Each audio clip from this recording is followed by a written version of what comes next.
Welcome to Broken Entertainment. I hope you're having an awesome holiday week. So I was going to talk about Henry Cavill and his role as Superman getting fired, and then these rumors about, not rumors, but they've been substantiated. The fact that he's going to start a Warhammer 40k show at Amazon. But given that we're in a holiday here, and one that is built around hope and optimism, I want to talk more about something hopeful and optimistic. So, I want to talk about and reiterate something that we've said on this channel before. We live in an amazing time right now that is hard to overstate. And you'll see over and over again, you'll see people talking about the Rings of Power, Lord of the Rings, Rings of Power, you'll see people talking about this franchise and that franchise that have fallen, that have been destroyed from within by creators that have no interest other than to push an agenda. And it gets lost that we're in this watershed moment in the history of creativity. Because at no point in human history have we had available to us the abilities that we have now. And there have been other moments in history, in particular with creativity, that have driven forward creativity to different heights.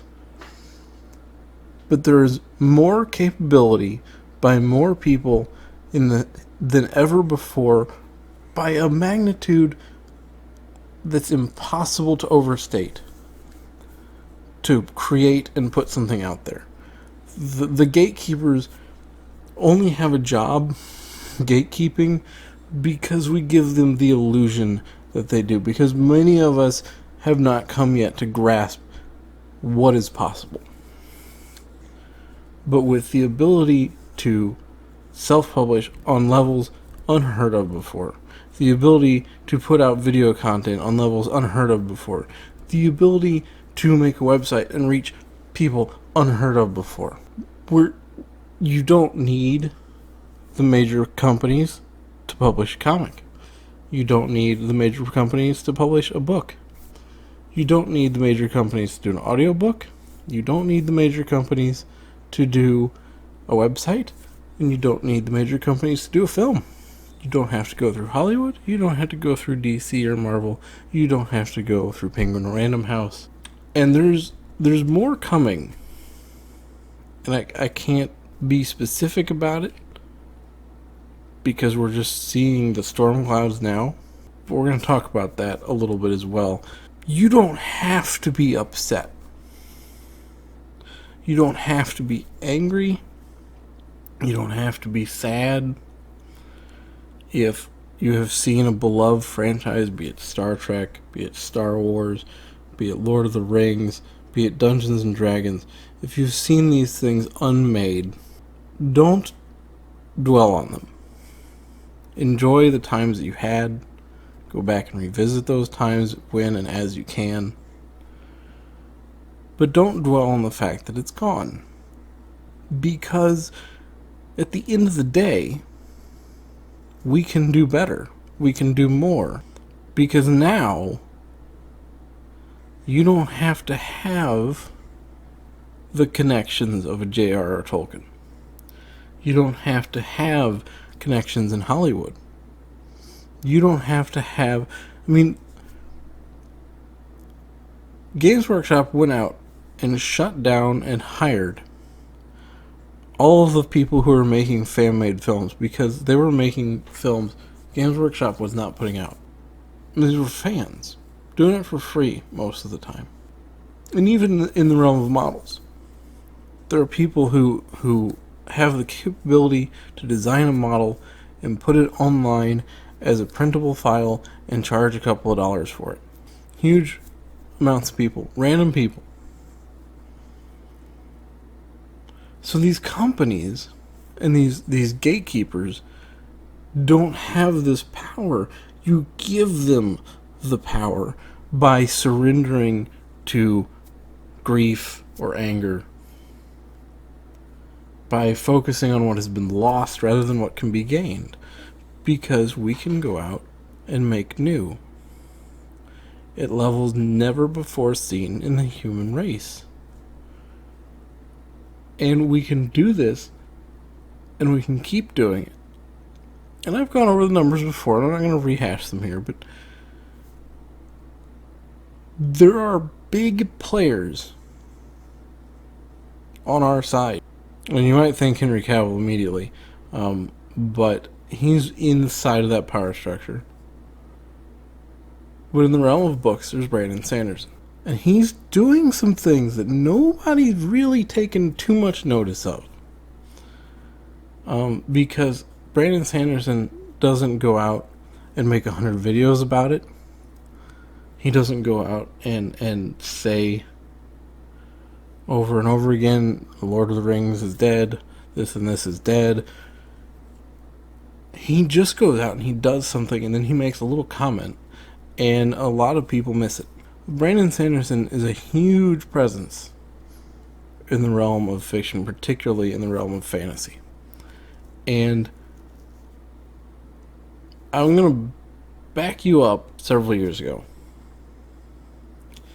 He does an interview with Shadiversity.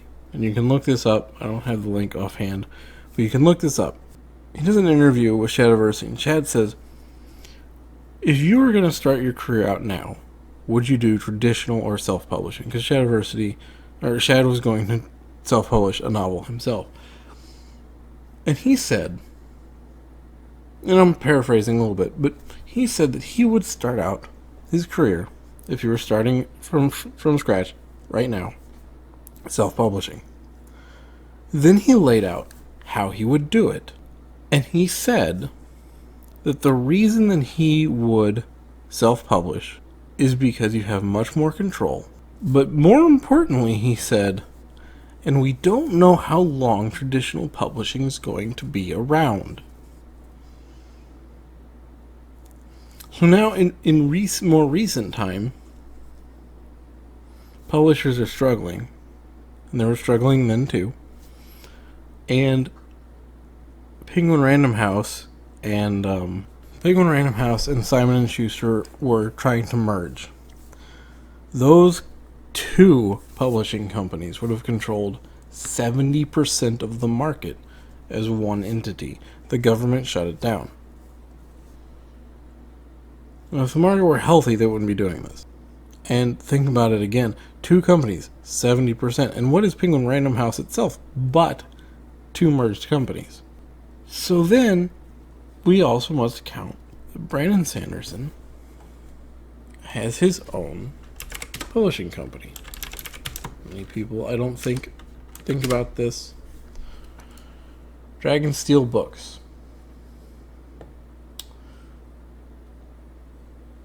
Now, he makes all kinds of stuff here. You can see also, though, that he makes leather-bound copies of his books. These leather-bound copies are not available through Tor, which is his publishing arm, or his traditional publisher. These are done entirely, and they're very beautiful, by the way. I have The Way of Kings. It's a beautiful book. Very well done. Not at all fake leather. These are done by him. And Dragonsteel then went out and did a Kickstarter for 4 secret books that he wrote, and proceeded to destroy every single crowdfunding record in the history of the universe. Made like $42 million. It was insane. And now, just now, months later, he's going to publish those through Tor, but he made $42 million. Now that's not the norm, obviously. But he did it first, self-publishing. So now you come to The State of the Sanderson, which is his blog. And he's talking about these secret books in different forms. They're going to come out to be purchased traditionally. So the first thing of note here, he talks about the audiobooks for backers. This is strictly for backers. 3 ways to get your book: audio files, Spotify, so apparently they do audiobooks, which they just started this year. Keep an eye on that. And Speechify, no relation to Spotify apparently, is a service that does text-to-speech for people. That's cool. And he goes on to talk about them. Now he says, audiobooks for non-backers. On the 10th or the 11th of each month, a book goes to backers. We will put the audiobooks up for sale.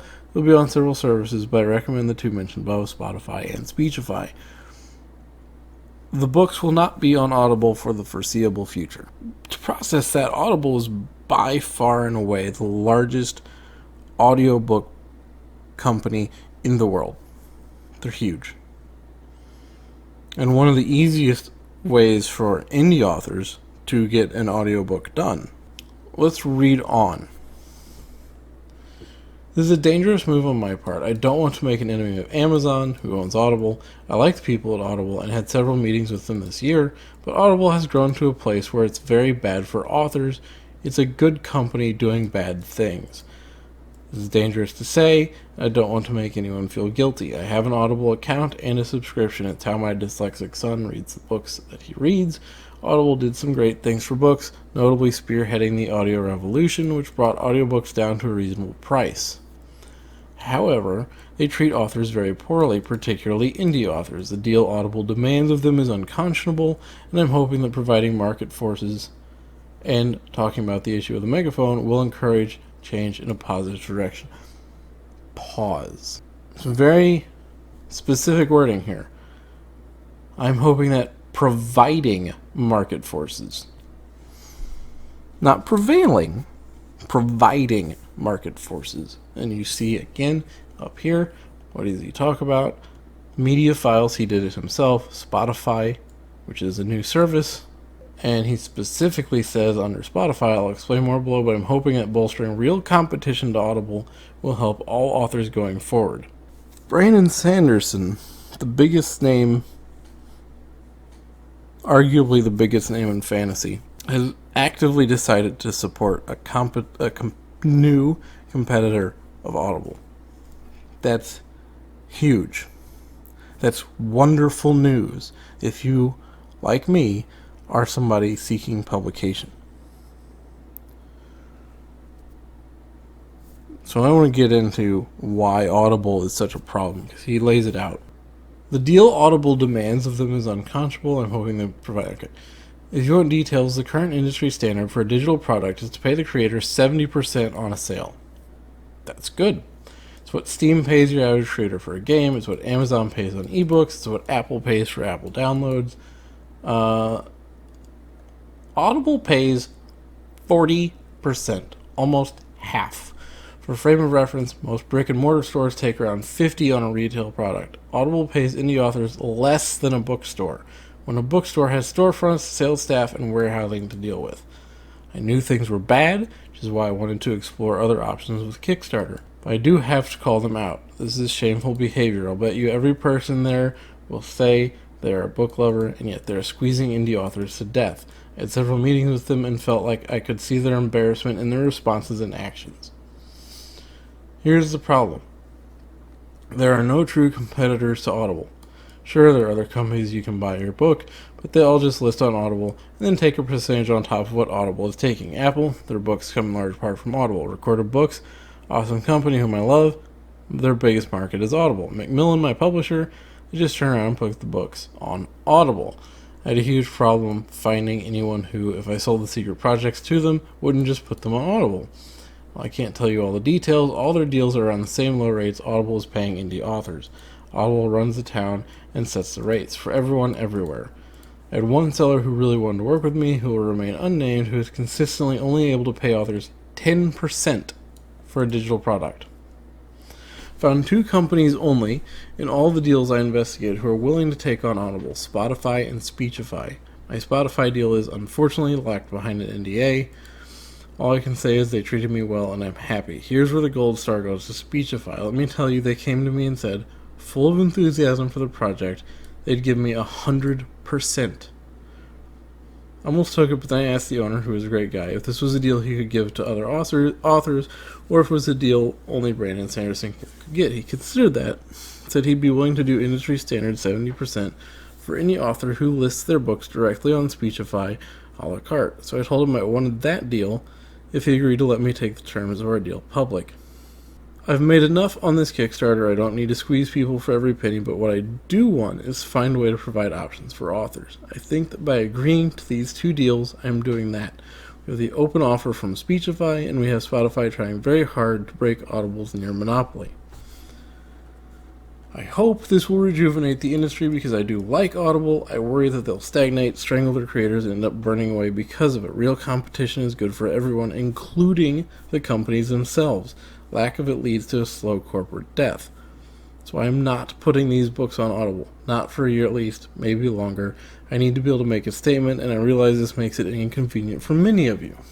Because right now, people tend to just buy on a platform they're comfortable with. Lost Metal pre-orders were 75% audio, almost all through Audible. I know many of my fans, probably hundreds of thousands, simply won't buy the books because it's super inconvenient to go somewhere else. Indeed, Audible locks you into the mentality by making you sign up for a subscription to get proper prices on audiobooks, which then makes you even more hesitant to shop around. Please take trying to tie these books elsewhere. I've priced them at $15. The current price of a monthly subscription to Audible at their most common price point. You can get these books with no subscription and no credit, though you do have to buy on Spotify, Speechify's websites, and not through their apps because of monopolistic practices by certain providers. Each book you buy somewhere else helps break open this field. Plus, these partners I've gone to really deserve the support, etc., etc. So here's Spotify. I went to just kind of look around. There's Lord of the Rings for $25.90. It's on sale. It's normally $30. Harry Potter's $32. Red Winter from Tom Clancy is $23.90. I'm going to pick one more at random. This one. It's got a dragon on it. $16.49, and it's 8 hours long. So I went looking then to see how does this work for authors. And Spotify redirects you to Findaway Voices, which they goes through them. Essentially, they're interlinked. Now, Findaway Voices gives you 80%. I don't know what that ends up being once you go through Spotify, but let's say it's going to be close to 70%. It's going to be way more than 40, right? There's no exclusivity contract. And then they've got this down here. So this is where Audible gets people. Okay? Because an indie author typically doesn't have a lot of money. And you've already spent money on editor, you've already spent money on a cover artist, etc., etc. So you're already a couple $1,000s into it. And then here, I have a book that is 100,000 words long. And looking at the lowest cost of a narrator on here, $250 an hour, you're looking at between $2,475 to $3,000 an hour. Or not an hour, per book. Audible allows you to say, I'm going to sign up for an exclusivity contract so I can't sell my audiobook anywhere else. And then I'm going to go through Audible, use their narrators, and I'm not going to get charged. I'm just going to have to give up even more of my profit. So essentially, although you can do the audiobook, you're never going to make any money off of it. It's good for getting it out there and having the audiobook as an option, but you know, what are you going to do? So you're still left trying to say, okay, well, I got to create an audiobook. And you can do it yourself. But if you really want it to be professional and high grade as possible, you're going to need to go through a narrator, more than likely. And you go through a narrator and $5,000 or $2,000 to $4,000, depending on the size. That aside, when you have someone like Brandon Sanderson coming out and saying, you know what? I'm taking a stand against Audible. I'm going to put these books somewhere else. I'm going to encourage people to use this platform. Again, let the past be the past. That's my advice for this year. Don't let the people who have infiltrated and destroyed franchise after franchise ruin genre entertainment for you. Know that there are more people with greater capability to produce more works of entertainment than ever before in human history at astronomically higher levels than ever before. Audiobooks, videos, movies, games, every form of our entertainment that we produce is now entirely within the ability of a random person in a random house on a random street to create. We don't need those franchises. We all have the ability to make something new, and if you're not creatively inclined, you have the ability to go out there and support people who are, and who do this independently, because it is no longer outside the realm of possibility for the majority of people. Anybody can now do it. All you need to create your own book and put it out there in the world. Now, editors are expensive, etc., etc. But base level, you need the ability to write. And you need the ability to put that into a digital format. And the ability to upload it to a website. You can also have it physically published through a multitude of different companies that will publish on demand rather than charge you up front.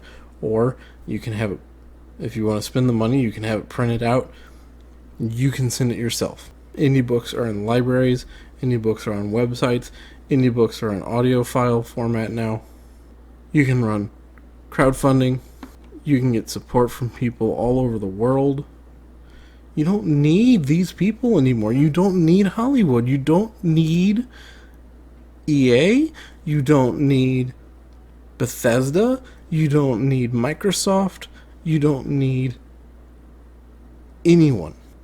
Anybody, anywhere, can now create and realistically publish any form of entertainment. Is it all good? No. But everybody's capable of doing it. And that has never... It's hard, especially if you grew up with the internet. It is hard to explain and put into words how huge the ability is now. This is undreamed of capability. You can get this stuff done that you could never have dreamt of before. And the numbers are out there. They're huge. There's tons of indie books being published and bought. Indie comics, indie films. Indie films aren't just, rich art students anymore who made a movie and put it at Sundance or whatever. You can go and make one with good CGI software and put it online. It's out there. Take it. Support it. Produce it. If you're a creator and you're like me and you see these things that you love being destroyed, or you go to the bookstore and God, it's the same 10 people over and over again, half of whom are dead. Go out there and do it. Just write the book, publish it. Forget everybody else. Forget Penguin Random House or whoever. You don't need them. You don't have to use them. And now there are powerful people inside of entertainment who are saying the same thing. It's almost impossible for me to put into words just how exciting this is and what the opportunities out there are.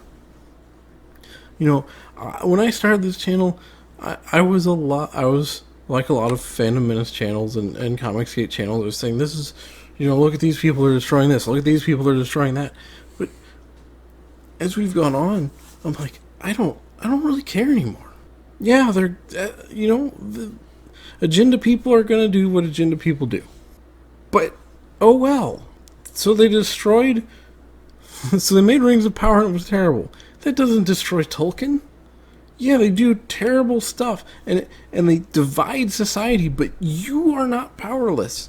You can go out there with your bare hands and pull people back together. You have that capability now.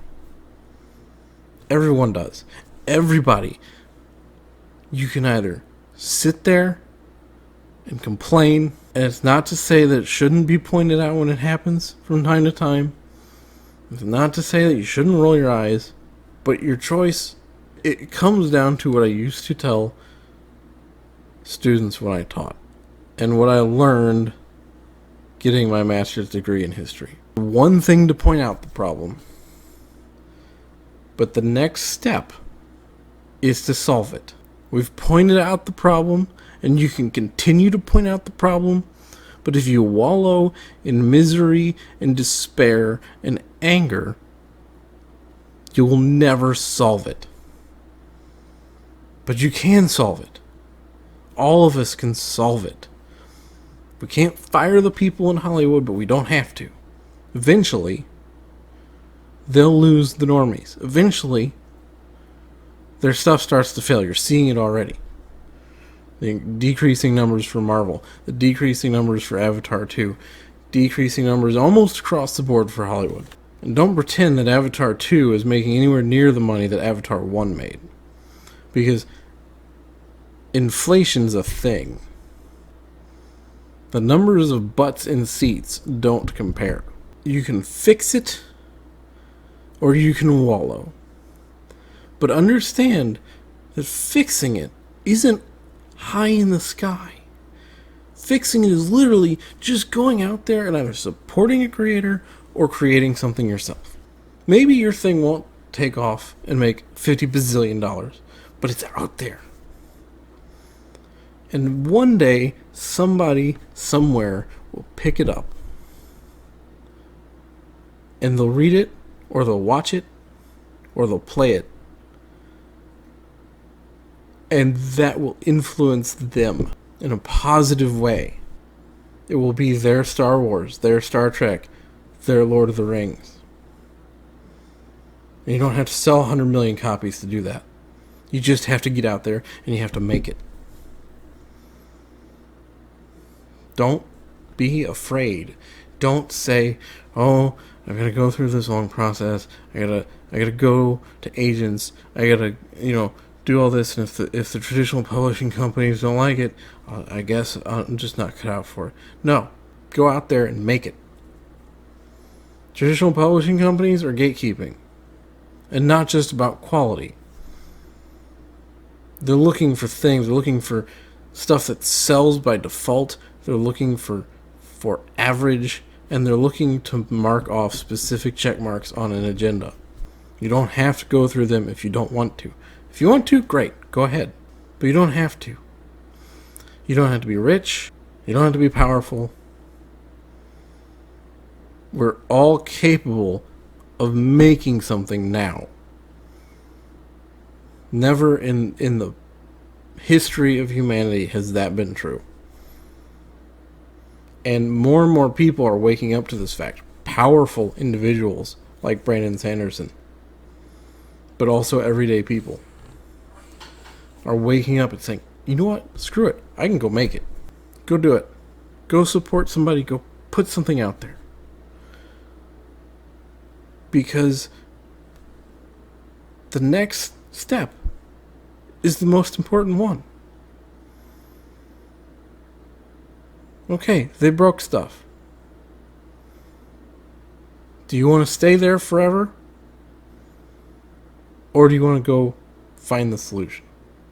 That is the choice everybody now faces. Especially those of us who are tired of seeing this stuff happen. Tired of the agenda and the politics and the etc. getting in the way of good entertainment meant to uplift. Because it's not even just agenda. There's so much nihilism.